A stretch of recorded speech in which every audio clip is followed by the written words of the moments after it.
Fala galera! Chegamos no que talvez seja o sistema mais emblemático, mais misterioso que a gente viu aqui no nosso canal, que é o sistema nervoso. Tem tanta coisa ainda a se descobrir a respeito desse sistema que ele acaba sendo um grande mistério em alguns momentos. Mas aquilo que não é mistério sobre o sistema nervoso, eu te mostro nessa aula. Quer saber um pouco mais? Vem comigo!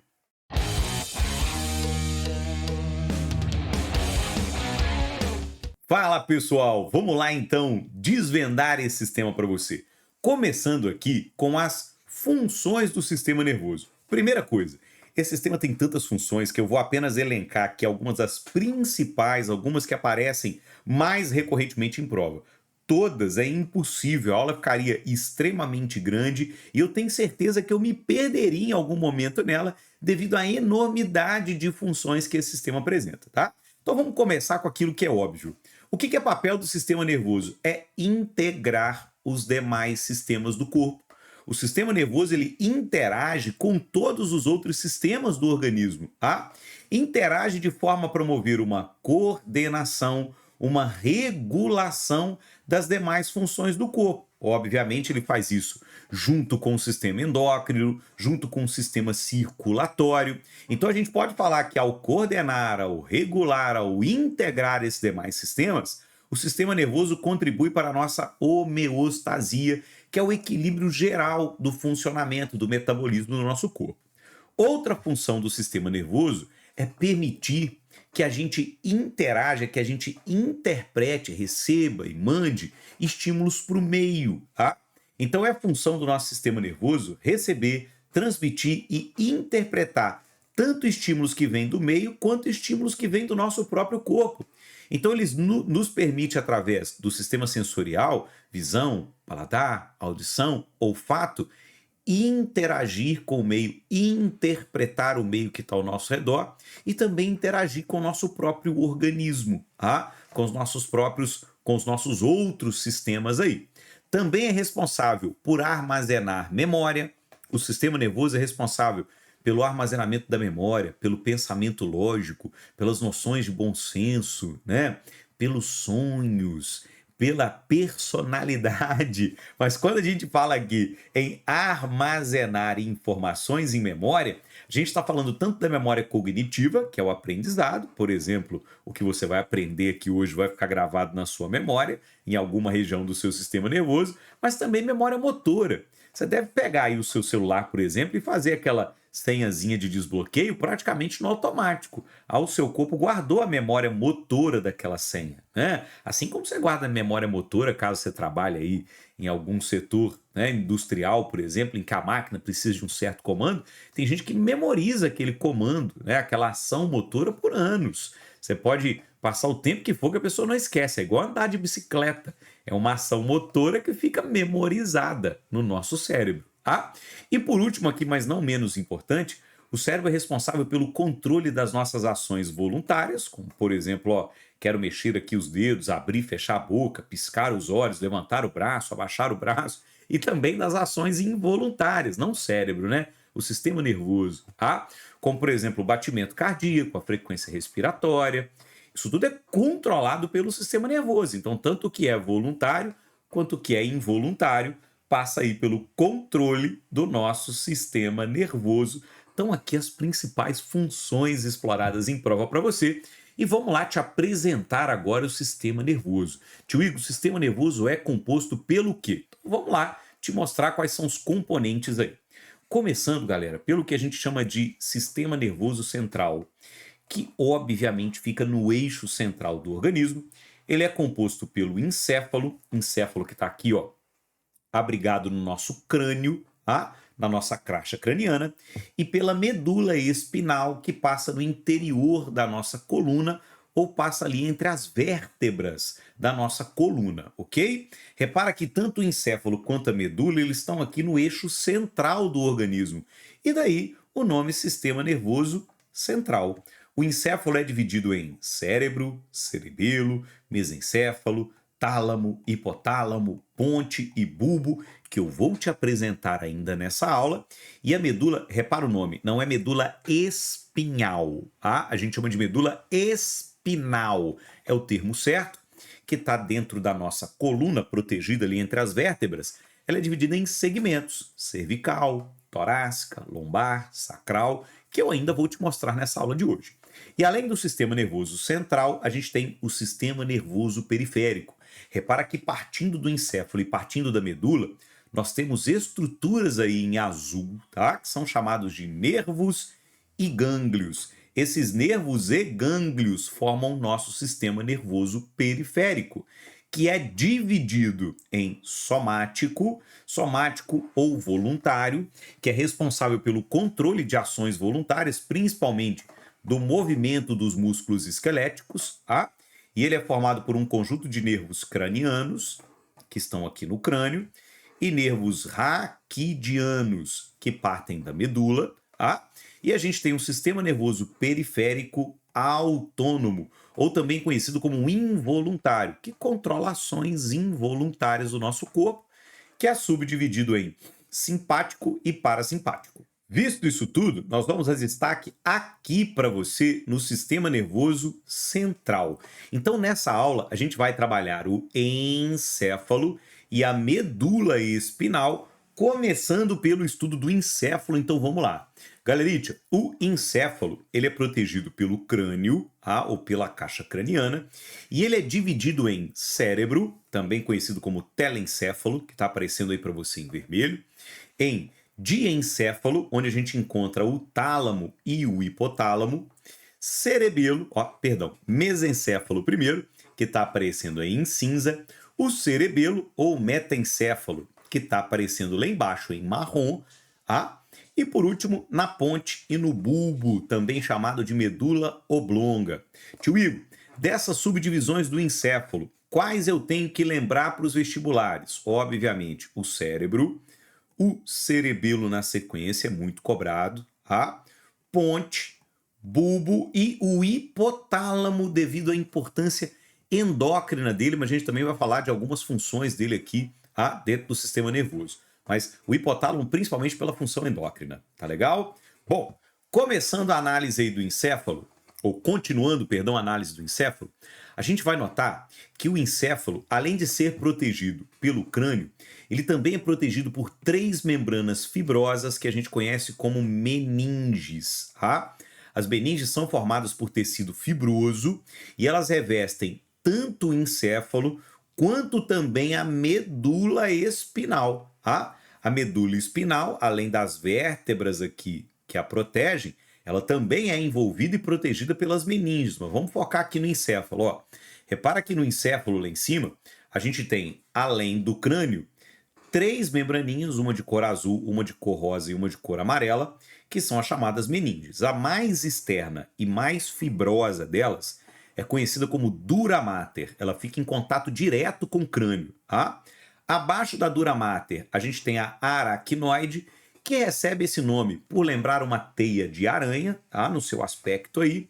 E a mais interna, que fica em contato direto com o cérebro, com o cerebelo, com os órgãos do encéfalo em geral, é a pia mater. Repara que eu encontro essas 3 membranas também, aqui revestindo a medula. Daqui para baixo é medula espinal, e revestindo a medula também tem em ordem a dura mater, a aracnoide e a pia mater. Então, meninges revestem tanto encéfalo quanto medula, Galerite, entre as meninges a gente encontra um líquido super importante que é chamado de líquor ou líquido céfalo-raquidiano, que ele está tanto no encéfalo quanto na medula, raquidiano é referente à medula, ok? E esse líquido ele também está aí com a função de proteção. A função dele é absorver impactos. Quando você vai, por exemplo, cabecear uma bola no futebol, o crânio, as meninges e esse líquido recebem parte do impacto para que isso não atinja diretamente aí os órgãos do seu encéfalo. Visto isso, a gente ainda divide o encéfalo em substância branca e substância cinzenta, ou massa branca e massa cinzenta. Tio Will, eu só lembro do massa cinzenta lá do Ben 10, Mas esquece o Ben 10, por enquanto foca aqui. O que é a tal da massa cinzenta? O que é a tal da massa branca? Aqui no encéfalo, repara que o córtex, que é a região mais externa, tá? Córtex sempre a região mais externa, ele tem cor mais acinzentada, ou seja, ele é composto pela substância ou massa cinzenta, enquanto a região mais interna dos órgãos do meu encéfalo, que a gente chama de medula, tá? Ela é composta pela substância branca ou pela massa branca. Tio Igor, o que é a massa cinzenta, o que é a massa branca? O sistema nervoso, galera, ele é formado principalmente pelo tecido nervoso. A principal célula do tecido nervoso é chamada de neurônio. E o neurônio ele apresenta 3 regiões. Para quem não lembra muito do neurônio, da imagem do neurônio, vou deixar aqui uma aula sobre tecido nervoso para você. Corre lá, dá uma olhada no neurônio. Tá? O neurônio ele tem 3 regiões importantes: dendrito, corpo celular e axônio. Dendrito recebe estímulo, corpo celular, onde fica o núcleo do neurônio, processa o estímulo, o axônio transmite o estímulo para outro neurônio, para uma glândula, para um músculo. Tá? Na massa cinzenta, na região cortical externa do nosso encéfalo, a gente vai encontrar um aglomerado de corpos celulares de neurônios. Então a massa cinzenta é formada de corpos celulares de neurônios, tá? Enquanto a massa branca é formada basicamente pelos axônios. As informações chegam no centro do nosso cérebro. A medula traz informações do corpo, essas informações chegam na parte central, na medula do nosso encéfalo. E da medula do nosso encéfalo, os estímulos são devolvidos para a medula espinal e vão para o corpo. Então, ou seja, a chegada e a saída de estímulos acontece no interior do encéfalo, na região central. Por isso que os axônios, que fazem a transmissão de estímulo, ficam voltados para a parte interna aqui no cérebro, tá? Então guarda isso. No cérebro não, perdão, no encéfalo. No encéfalo é massa cinzenta, que são corpos celulares de neurônio, para fora, massa branca, que são axônios, para dentro, que é onde chegam e onde saem os estímulos, ok? Tranquilo? Bom, vamos lá pegar para você agora o cérebro, que é o principal órgão do nosso encéfalo e do nosso sistema nervoso. Galerite, o que é a função do cérebro? Tudo aquilo que você viu lá no início da aula como função do sistema nervoso é função do cérebro, ok? Então o cérebro que está em destaque para você, ele é responsável pelo processamento de informações, por interpretar as informações que o nosso corpo recebe, tá? Ele é responsável pelo nosso pensamento lógico, pelos nossos sonhos, personalidade. Ele é responsável por armazenar a nossa memória, por coordenar movimento e resposta motora. Tá? Então, basicamente, o cérebro faz todas aquelas funções que a gente mostrou para você lá no início. É o órgão mais importante, é o maior órgão do nosso sistema nervoso. Ele é dividido em 2 hemisférios, em hemisfério esquerdo e hemisfério direito, tá? Que são unidos por uma estrutura chamada de corpo caloso, que fica entre os dois. Galerite, o hemisfério esquerdo e o hemisfério direito são divididos em regiões chamadas de lobos. Você tem o lobo parietal, lobo occipital, lobo frontal, que a gente não vai destacar para você, porque os vestibulares não cobram muito essa questão de lóbulos, tá? O importante é você lembrar que hemisférios direito e esquerdo eles têm valências diferentes, tá? E que você pode moldar o seu cérebro. O cérebro é um órgão que você pode moldar. Dependendo das atividades que você realiza, você desenvolve mais um hemisfério do que o outro, tá? Tio Igor, mas eu posso nascer com uma predisposição a ter certas habilidades? Pode, tá? Pode sim. Inclusive, há estudos que mostram que cérebros de homens e de mulheres têm regiões aí, né, com desenvolvimento diferente, tá? Mas você pode moldar o seu cérebro para certas habilidades. Isso aí é completamente possível. O cérebro é um órgão plástico, tá? Que pode ser moldado, pode ser trabalhado. Agora, o curioso a respeito desses 2 hemisférios é que eles controlam o lado oposto do organismo. Tio Igor, como assim? O hemisfério esquerdo do corpo controla as ações motoras do lado direito. Então, quando você levanta a mão direita, mexe os dedos direito, chuta com a perna direita, na verdade é o lado esquerdo do seu cérebro que está controlando isso tudo. Tá? Além disso, o hemisfério esquerdo é responsável pela linguagem, pela fala, pela oralidade, também pela razão, pelo bom senso e pelas noções matemáticas e de raciocínio lógico. Então, quem fez arquitetura, quem fez engenharia, quem trabalha com a fala, como o tio Igor aqui trabalha com a fala, tem geralmente o lado esquerdo do cérebro mais desenvolvido, tá? Já o lado direito controla as ações motoras do lado esquerdo. Então, ao mexer a mão esquerda, os dedos da mão esquerda, chutar com a perna esquerda, você, na verdade, está trabalhando o lado direito do cérebro. Ele é responsável pela imaginação, pelo talento artístico musical e pelo raciocínio espacial, galera. Então, quem pinta, quem toca um instrumento, né?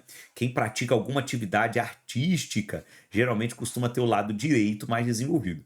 Tio Igor, mas eu sou muito bom em matemática e ainda toco violão muito bem. Então, legal, você tem aí os dois hemisférios trabalhando, né? Tio Igor, eu não toco nada de instrumento e também não sou muito bom em matemática. E meu cérebro, né? Basta você trabalhá-lo que o cérebro chega lá, tá? Lembra que ele é plástico. Bom, vamos ao que interessa. Além do cérebro, outro órgão importantíssimo aqui do nosso encéfalo é o cerebelo. Galera, o cerebelo também é grandão. Ó. Repara que depois do cérebro é o maior órgão do nosso encéfalo, depois do cérebro, tá? É o segundo maior órgão. O cerebelo está ligado ao labirinto, que é uma região do ouvido, que está diretamente relacionada ao equilíbrio corporal. Então, o cerebelo, junto com o labirinto, eles promovem um equilíbrio do corpo. Tá? Além do equilíbrio, ele também é responsável pela harmonia de movimentos, pela coordenação motora fina. E nenéns, por exemplo, crianças muito novas, quando estão aprendendo a andar, o cerebelo ainda não está muito bem formado. Então você repara que o neném, quando é muito novinho, ele não consegue segurar um objeto com destreza, ele não consegue dar passos de maneira correta. Por quê? Porque o cerebelo dele ainda está em desenvolvimento. Tá? O cerebelo também é responsável pela nossa postura corporal. Tá? Então tudo isso passa pelo controle do cerebelo. Animais que nadam, saltam, né? Tem o cerebelo geralmente muito desenvolvido. Primatas, por exemplo, ó, como o macaco prego que está aparecendo aqui, para balançar nas árvores, para se equilibrar nos galhos, tem que ter um cerebelo muito desenvolvido. Os gatos que andam em paredes extremamente, em muros extremamente estreitos, né, que saltam distâncias absurdas, que caem sempre em pé, também tem um cerebelo muito desenvolvido.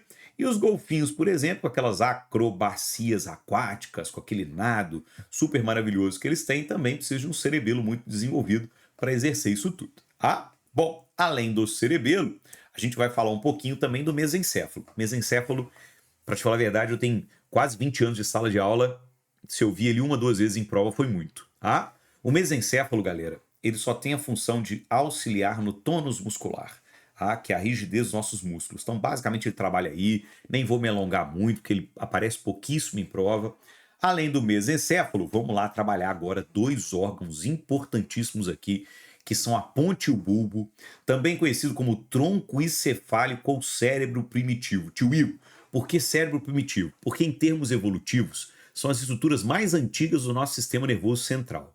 São responsáveis por funções vitais, como controle respiratório, da frequência cardíaca, por reflexos, por instintos. E eles estão presentes em animais muito primitivos e em nós eles têm funções além dessas funções primitivas aí, mas são estruturas muito primitivas do sistema nervoso central, daí o nome de cérebro primitivo.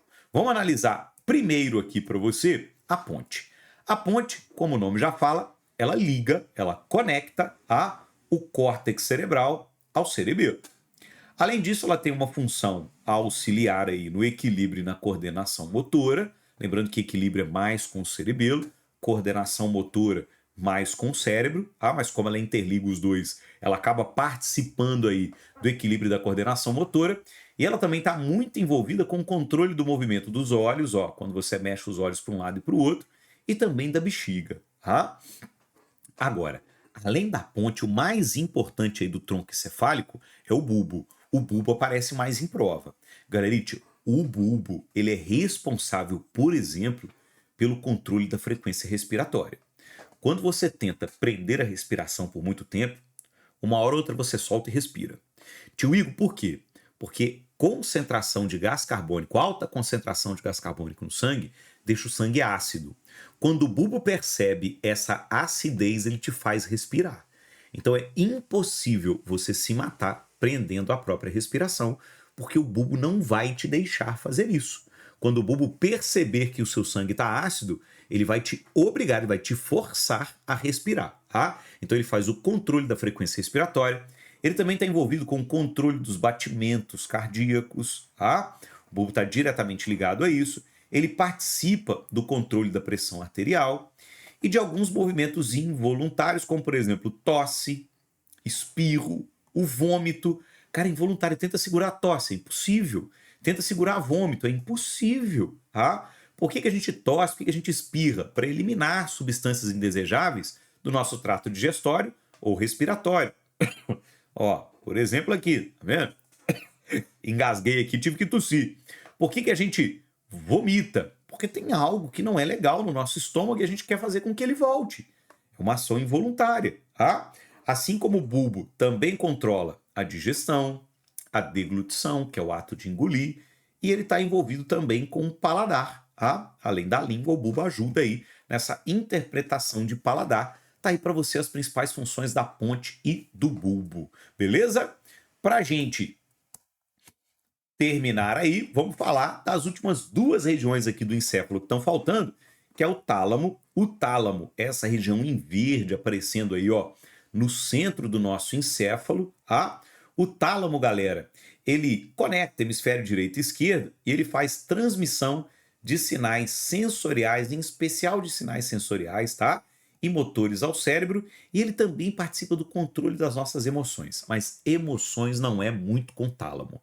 Emoção mesmo é com essa regiãozinha aqui, ó, na parte inferior do tálamo, que a gente chama de hipotálamo. O hipotálamo que eu já comentei com vocês lá na aula de sistema endócrino, que tem aí no canal, para quem quiser depois dar uma olhada, eu vou deixar uma tagzinha aqui, tá? Sobre o sistema endócrino, para você dar uma olhada lá na função endócrina do hipotálamo. O hipotálamo, ele controla algumas funções super importantes, como, por exemplo, a temperatura, como, por exemplo, o sono, e ele também é responsável pelo controle principalmente das nossas emoções. Joia? Então, amor, ódio, raiva, tudo isso está sobre influência do nosso hipotálamo. Você já reparou que às vezes você fica muito nervoso, está muito ansioso, o seu apetite aumenta? Você tem mais fome? Você come descontroladamente? Quando você leva um susto, a sua boca seca, você sente um ressecamento na boca? Você sua frio? Você fica gelado ao tomar um susto, ou quando você está muito nervoso, muito ansioso, você não consegue dormir. Tio Igor, é mesmo? Por que isso tudo? Porque o hipotálamo, que controla a temperatura, apetite, sede, sono, ele também controla emoções. Então, ao atrapalhar as suas emoções, você atrapalha o funcionamento do hipotálamo como um todo, e isso pode influenciar em todos esses aspectos aqui que estão sob o controle dele, tá? Então, ao controlar as suas emoções, o seu corpo funciona legal. Daí, a gente vê hoje a enorme procura por psicólogos, psiquiatras, terapeutas que nos ajudam a controlar as nossas emoções, porque ao controlar essas emoções, a nossa vida segue melhor, né? A gente tem um apetite controlado, a gente tem um sono controlado, a gente tem um funcionamento corporal controlado. Então, super importante que você tenha as suas emoções sob controle, tá? Além de controlar as emoções e essas funções aí, o hipotálamo está envolvido também com a regulação da pressão arterial, tá? E isso muito em função da produção de hormônios. O hipotálamo produz hormônios, entre eles o ADH, que é o hormônio antidiurético, e a ocitocina. O hormônio antidiurético, produzido aqui pelo hipotálamo e liberado pela neurohipófise, que é uma das regiões da hipófise que está aparecendo aqui para você, ó. Repara que o hipotálamo ele fica bem próximo à hipófise que está aqui embaixo, então ele tem uma influência direta sobre ela. O hipotálamo ele produz o hormônio vasopressina, ou ADH, cuja uma das funções é regulação da pressão arterial. Tá? Então, tá aí para você o hipotálamo, que é essa regiãozinha super importante do nosso sistema nervoso central. Galerita, fechando aqui o nosso encéfalo, agora a gente vai falar um pouco mais sobre a medula espinal.